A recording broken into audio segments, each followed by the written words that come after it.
Welcome to the Buyer's Guide to Home Furnishings, brought to you by FWDG.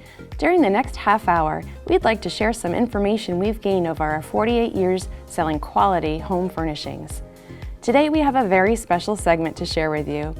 FWDG founder Larry Mark will share his experience in building a family-owned, independent business over the course of the last few decades, and how Beaufort has changed during that time. So grab some sweet tea and settle in for the next half hour. We hope you'll enjoy the show.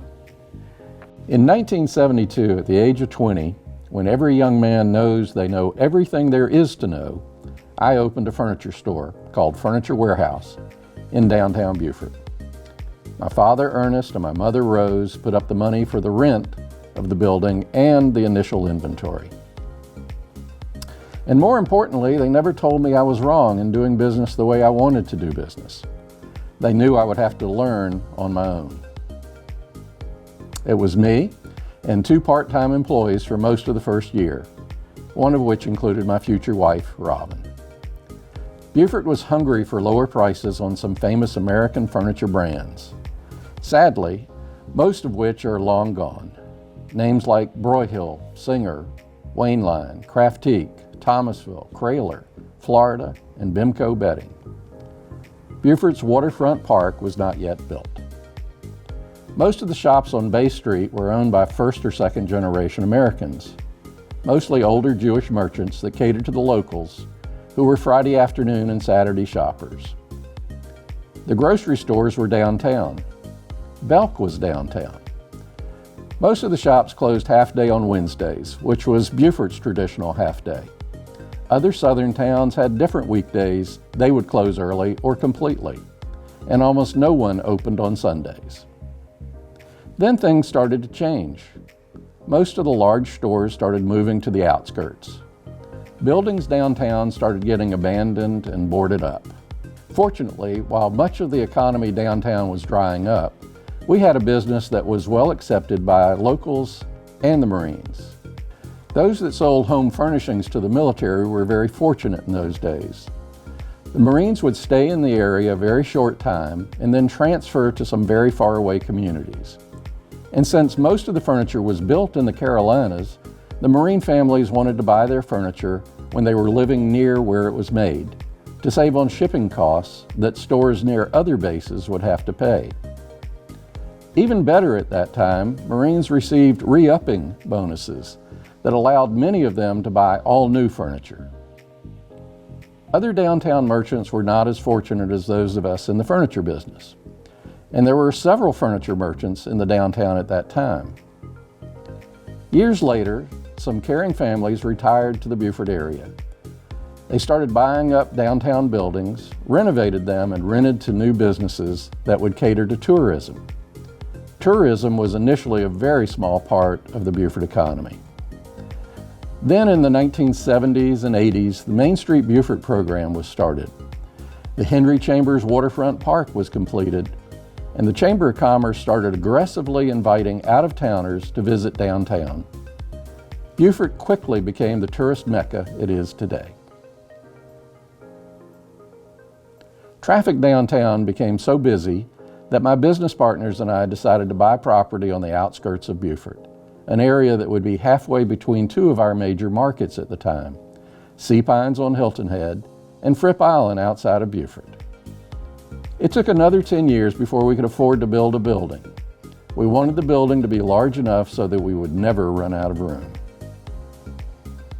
We developed a concept that was foreign to the industry and apparently foreign to those that had to review and approve our plans. We wanted the building to be large, but look from the outside like it consisted of many small shops. It took us a year to make it through the approval process, with government roadblocks put up all along the way. Once we started building, even more roadblocks were thrown up. Beaufort County had become nearly impossible for a small business person to build a building for his or her business. But we persevered. We went from 10,000 square feet in downtown Beaufort to 60,000 square feet on Robert Smalls Parkway, just outside of the city limits of Beaufort. And today our building is one of the most talked about buildings in Beaufort County. Because the building allowed us to bring in so many more and different items and services, we decided on a name change. We went from Furniture Warehouse to Furniture Warehouse Design Gallery, or FWDG as we're referred to today. Initially, we leased some of the small shops within our building to other stores.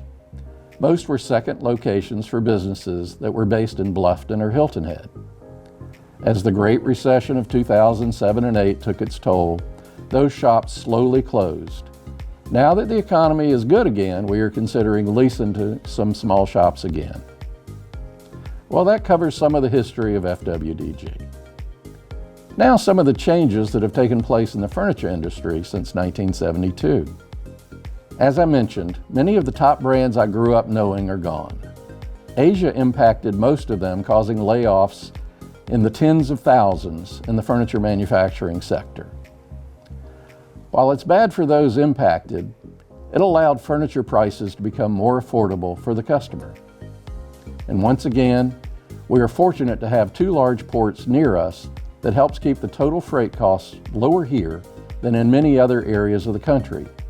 So our prices can still be some of the lowest in the country.